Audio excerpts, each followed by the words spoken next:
When most people think of World War II firearms, the German StG-44 immediately comes to mind. Often celebrated as the first modern assault rifle, it dominated discussions of infantry innovation and battlefield impact. Yet, there is another rifle from the same era that few people have ever heard of. One that quietly matched, and in certain ways even exceeded, the capabilities of the famous StG-44. This weapon was not flashy, nor did it have the political or propaganda attention that the German rifle enjoyed. But in the hands of those who wielded it, it proved to be extraordinarily deadly. Its combination of lightweight design, controllability, and practical firepower made it an underappreciated marvel of wartime engineering. The genius of this rifle lay in its balance. Unlike heavier rifles or even the StG-44, which could be cumbersome in certain combat situations, this weapon was designed to be easily carried over long distances. Soldiers moving through forests, urban ruins, or tight trenches could maneuver it without fatiguing as quickly, which made a noticeable difference in prolonged engagements. Its relatively compact size allowed for rapid shoulder transitions, quick aiming, and adaptability in confined spaces. In situations like clearing buildings, ambushing enemy patrols, or engaging in skirmishes where milliseconds counted, this rifle provided an edge that heavier, slower weapons simply couldn't match. Accuracy was another defining feature. While automatic fire was its hallmark, the rifle could also be controlled in semi-automatic mode to deliver precise, deliberate shots at medium ranges. This versatility meant that a single soldier could alternate between suppressive bursts and accurate, aimed fire depending on the tactical situation. Many frontline troops discovered that they could hold their own against better-equipped enemy forces simply because they could place shots where it mattered most. In urban skirmishes, where line of sight and shooting lanes were limited, this ability was crucial. The rifle didn't just let soldiers fire rapidly. It allowed them to fire effectively, which often made the difference between life and death. Another reason this rifle was so deadly was its recoil management. Unlike the StG-44, which could become difficult to control in sustained fire, this weapon had a design that absorbed much of the kick, allowing for rapid follow-up shots without losing accuracy. Soldiers who trained with it found that even in stressful combat conditions, where adrenaline surged and heart rates spiked, they could keep rounds on target. In many cases, this meant that a single soldier could engage multiple enemies in quick succession, a feat that required exceptional skill with other weapons but became far more manageable with this rifle. Its ammunition was also a factor in its lethality. The caliber and cartridge were selected not for sheer destructive power alone but for a balance of penetration, velocity, and controllability. The rounds could pierce standard field gear and light cover, and the magazine capacity allowed soldiers to sustain fire during critical moments. Combined with its ergonomics, this rifle made a single soldier far more effective on the battlefield, especially in situations where mobility, accuracy, and rate of fire were more important than long-range lethality. Perhaps the most remarkable aspect of this rifle's effectiveness was how it empowered ordinary soldiers to perform like highly trained marksmen.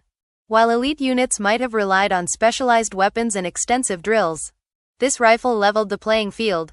Its intuitive design, manageable recoil, and versatile fire modes meant that even those with limited combat experience could operate it with deadly proficiency. Reports from the front lines describe soldiers using it to ambush enemy squads, secure choke points, and provide cover for advancing infantry in ways that other rifles simply couldn't match. Yet, despite its battlefield advantages, it never gained the fame of the StG-44. It didn't feature in propaganda films. It wasn't the centerpiece of German or Allied promotional efforts, and post-war histories often overlooked it in favor of more iconic weapons. But for the men who carried it, and for the soldiers on the receiving end, there was no mistaking its effectiveness. In close to medium-range engagements, it was precise, quick, and terrifyingly efficient. Entire skirmishes could be decided by a few soldiers equipped with this forgotten rifle, proving that innovation doesn't always require renown to be impactful. In the end, the true genius of this weapon was that it blended practicality with firepower. It wasn't just a tool of war. It was a force multiplier, allowing fewer soldiers to achieve more on the battlefield. Its lightweight frame, controllable recoil, and versatile firing modes created opportunities that heavier, more famous rifles couldn't exploit. In situations where rapid reaction, accuracy, and mobility were critical, it consistently outperformed expectations. For those who understand the subtleties of World War II infantry combat, this rifle is not just a footnote. It is a testament to the fact that sometimes the most lethal weapons are the ones history forgets. This rifle reminds us that effectiveness on the battlefield is about more than fame, production numbers, or propaganda. It's about adaptability, practicality, and how a tool interacts with the soldiers who wield it. In those respects, this forgotten rifle was, in many ways, more deadly than the StG-44, quietly shaping engagements and leaving a legacy that, until now, has remained largely untold. Even though this rifle demonstrated remarkable effectiveness on the battlefield, its story was almost entirely erased from history, leaving it a footnote compared to the fame of the German StG-44. There are a few reasons for this erasure, each intertwined with the politics, production realities, and post-war narratives that shaped how World War II weapons were remembered. Understanding why this rifle was largely forgotten requires looking beyond its mechanical design and battlefield performance into the human and political factors that determined which weapons became legendary and which faded into obscurity. First, production limitations played a major role. Unlike the StG-44, which was mass-produced and heavily promoted as a symbol of German engineering prowess, this rifle was produced in relatively small quantities. Manufacturing constraints, shortages of raw materials, and the demands of multiple war fronts meant that only a fraction of the rifles ever reached soldiers. Units equipped with it were scattered, often in remote or secondary theaters of war, which limited its exposure and the likelihood of widespread recognition. Soldiers who carried it knew its value, but its impact was felt quietly, in small-scale skirmishes rather than massive, headline-grabbing battles. As a result, when historians and journalists later chronicled the war, the rifle rarely appeared in the same breath as more numerous, better publicized weapons. Secrecy during wartime was another key factor. The rifle was developed under a veil of operational security, and in many cases, its deployment was intentionally limited to elite or experimental units. Field commanders understood its potential but were cautious about revealing it to the enemy or drawing attention to it through official reports. This meant that, while it may have been used effectively in combat, documentation was sparse, and few first-hand accounts reached the public eye. By the time the war ended, there were few surviving records highlighting its true performance, and most of the stories remained confined to personal recollections of the soldiers who wielded it. Post-war politics also contributed to its obscurity. After 1945, the narrative of the war was shaped by the victors, the emerging Cold War, and the nations that had the resources to document and preserve their history. Weapons that were mass-produced, used extensively, or symbolically tied to national pride were highlighted in books, films, and exhibitions.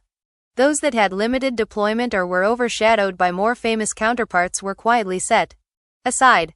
For this rifle, that meant being overshadowed by both the StG-44 and other Allied firearms that had larger production numbers or higher visibility in major campaigns. Its tactical advantages, impressive though they were, simply did not translate into the kind of fame that survives decades later. Another factor was perception. The StG-44 became a symbol not just because it was effective, but because it represented a new class of weapon, the assault rifle, and German propaganda worked tirelessly to market it as revolutionary. In contrast, the forgotten rifle, though mechanically superior in some scenarios, did not have the same narrative backing. No propaganda films, no magazine articles, no celebrated photographs cemented it in public memory. Soldiers valued it for its performance. But history often remembers what is celebrated, not necessarily what is most effective. The rifle became a casualty of its own quiet efficiency. It performed without spectacle, and therefore it was overlooked in the grand narratives of the war. Despite this, its battlefield impact was undeniable. Soldiers who carried it consistently reported its precision, manageable recoil, and versatility. Units equipped with it often outperformed enemy squads in close to medium-range engagements, demonstrating that raw firepower or numbers alone do not determine battlefield effectiveness. In urban combat, forest ambushes, or defensive positions, it allowed a single soldier to achieve results that would have required multiple operators with conventional rifles. Yet because these engagements were often small-scale and undocumented, its reputation never reached the public consciousness. The erasure of this rifle from popular memory highlights a larger truth about military history. Effectiveness alone does not guarantee recognition. Propaganda, production volume, strategic deployment, and post-war narratives shape which weapons become legendary. This rifle's story reminds us that history often overlooks tools that quietly excel in skilled hands, focusing instead on what is dramatic, abundant, or politically useful. Its limited visibility does not diminish its accomplishments. Rather, it emphasizes the ways in which unsung innovations can profoundly influence combat outcomes while remaining invisible to most of the world. In many ways, the Forgotten Rifle embodies the idea that history is written as much by perception as by performance. Its story, once obscured by circumstance, secrecy, and politics, has endured through the accounts of those who used it and through careful historical research. These records reveal a weapon that, despite its anonymity, consistently outperformed expectations and rivaled the capabilities of more celebrated designs like the STG-44. Its erasure from mainstream history does not diminish its lethal efficiency. If anything, it enhances its mystique, inviting us to reevaluate what we consider legendary in warfare. Ultimately, uncovering the story of this rifle forces us to ask a fundamental question. How many other tools of war, equally effective, have been lost to time because they were underproduced, overlooked, or politically inconvenient? The answer may be more than we realize.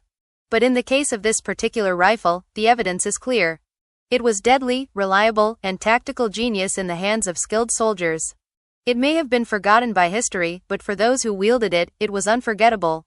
Its story serves as a powerful reminder that sometimes the most lethal weapon is the one the world never knew about.